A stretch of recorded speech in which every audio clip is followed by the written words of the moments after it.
Shri Ganesha Sharada Gurubhyo Namaha Ramaya Ramabhadraya Ramachandraya Vedase Raghunathaya Nathaya Sitaya Patage Namaha.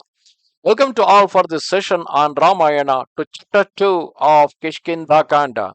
In the previous chapters and in the previous section of Aranyakanda, we have seen Rama and Lakshmana being instructed by the Gabandha to develop an alliance with Sugriva, who is living on Rishamoka mountain by the side of the Pampa Lake.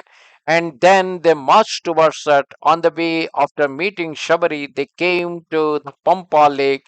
And in the last chapter, Rama was explaining the wonderful, enchanting beauty of Pampa Lake, and at the same time, the sorrow that caused because Vaidehi is far away from him, unknowing about her location where she is available. Beholding those two illustrious brothers, Rama and Lakshmana, bearing great swords in their hand, because while the Rama and Lakshmana were walking by the side of Pampa Lake, Sugriva sitting on the Rishamoka mountain, he saw them.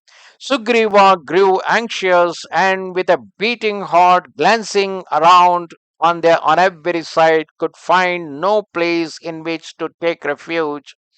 Seeing those two heroes, he moved about restlessly from place to place, and in his terror felt himself about to swoon. Exceedingly perturbed, the virtuous Sugriva with his companions began to ponder on the varying aspects of the situation, and the chief of the Vanara tribe, pointing out those two warriors, Rama and Lakshmana, to his ministers, he said, "Without doubt, Vali has sent these two heroes into this wood, which is inaccessible to him, and they, assuming robes of bark, have come here and have penetrated this stronghold." Then those counsellors of Sugriva, perceiving the two skilful archers, sped away from that ridge to the higher crest, slipping off hurriedly behind their leader, and thereafter they encircled that king of the forest dwellers. In close formation, they leapt from crag to crag, causing the rocks to tremble with their bounds. Jumping with extreme force, they broke down the flowering trees growing in that altitude, and those amazing vanaras leaping in every direction on that great mountain, struck terror in the hearts of the deer, the wildcats, and the tigers. Thereafter, the counsellors of Sugriva, assembling on that Indra of mountains, gathered round their sovereign with joined palms, and the eloquent Hanuman addressed Sugriva, who in his terror suspected some project of his brothers to be afoot, saying, "Let all banish fear of Vali.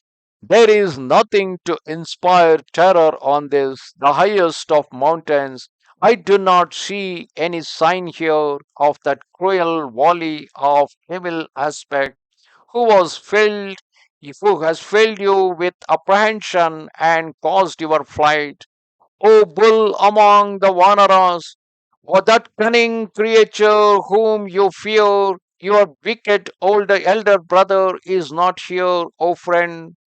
I see no cause for your apprehension. It is evident, O Plavangama, that your simian nature is asserting itself, since by giving way to distraction of mind you are not able to see clearly.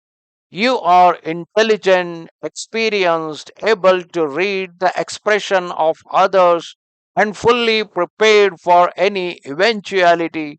But a prince who gives way to agitation is not able to forestall any.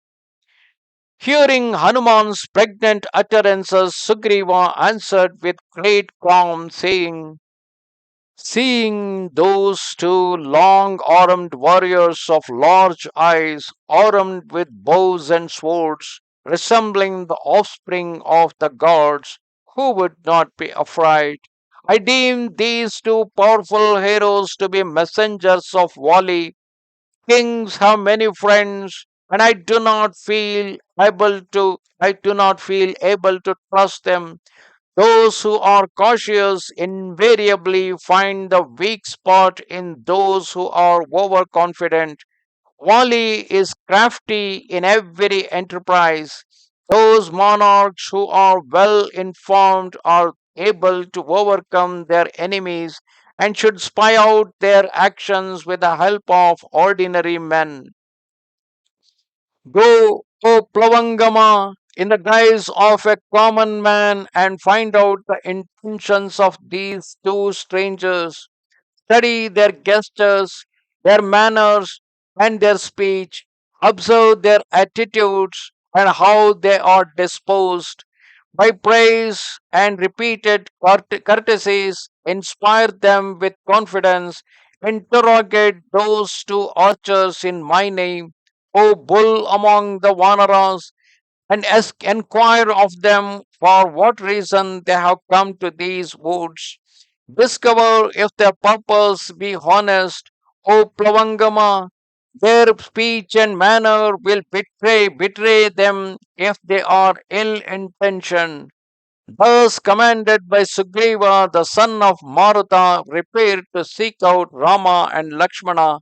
His master, through extreme fear, having rendered himself unapproachable, the Vanara Hanuman of noble attributes, listening to his words with respect, answered, "Be it so," and went forth to meet mighty Rama and Lakshmana who accompanied him.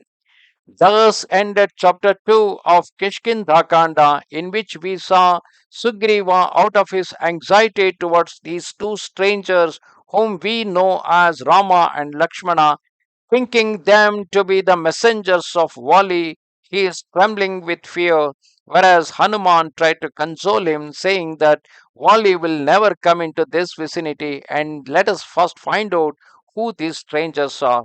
And on hearing the words of Hanuman, Sugriva ordered him to go to those two strangers, speak to them carefully, go in the guise of a bhikshu, which will be a honorable person, and then speak to them carefully and observe their non-verbal communication, observe their facial reaction, observe their bodily actions while you are talking to them, and with that make out whether they are our friends or whether they are our enemies.